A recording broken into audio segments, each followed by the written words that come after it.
साथियों, जय हिंद, वंदे मातरम, भारत माता की जय। हमें अपनी काउंसलिंग करानी हो तो लाल बहादुर शास्त्री जी के जीवन से कुछ शिक्षा ग्रहण कर ले तो कुछ ना कुछ काउंसलिंग होती रहेगी। ऐसे लोग भी हैं जिनका नाम घोटालों, छापों और जेल जाने में रहा है, लेकिन लाल बहादुर शास्त्री जी का जीवन जो है इन सब से दूर रहा हमेशा। जब वो प्रधानमंत्री थे तो उनके बेटे ने एक बार ड्राइवर से कहा गाड़ी लेकर चले आओ, और निजी सचिव को फोन कर दिया उन्होंने।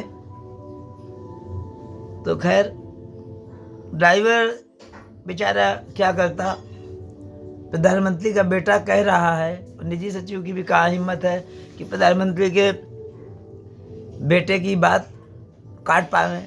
कमोवेश वही स्थिति आज भी है, क्योंकि पद का रुतबा बहुत बड़ा होता है, कोई भी पद हो। खैर इनके जो बड़े बेटे की इच्छा थी कि वो खुद ही गाड़ी चलाए और पापा अर्थात लाल बहादुर शास्त्री जी को ना बताएं, चुपचाप काम हो जाएगा। खैर जब ड्राइवर घर आया पाया गाड़ी लेकर, उससे उन्होंने चाबी ले ली और कहा तुम यही बैठो। ड्राइवर क्या बेचारा करता, बैठा रहा, डर तो रहा था। खैर गाड़ी लेके गए और ड्राइव कर लाए दोस्तों के साथ।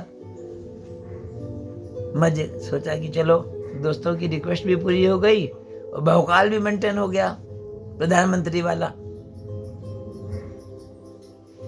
लौट के आए, चुपचाप गाड़ी जो है पीछे के दरवाजे से आके ऐसे खड़ी कर दी कि पता न लगे।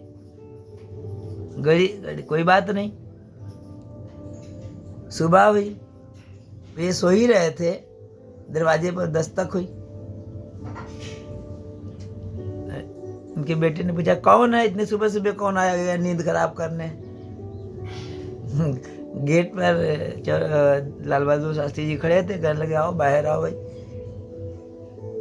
कहने लगे कि पूछा उनसे क्या रात में कहीं गाड़ी ले गए थे। पत्नी को सामने बुला लिया था उन्होंने। अब मालूम था ही, अब आदमी झूठ कैसे बोलता। कहने लगे जी पापा, मेरी इच्छा थी कि मैं गाड़ी चला लूं, दोस्त यार भी कह रहे थे तो मैं जरा दोस्तों के साथ गया था। ड्राइवर से पूछा कि ड्राइवर एक लॉग बुक, एक मतलब कॉपी होती है, उसमें लिखता है कि गाड़ी कहाँ से कहाँ गई और कितने किलोमीटर चली।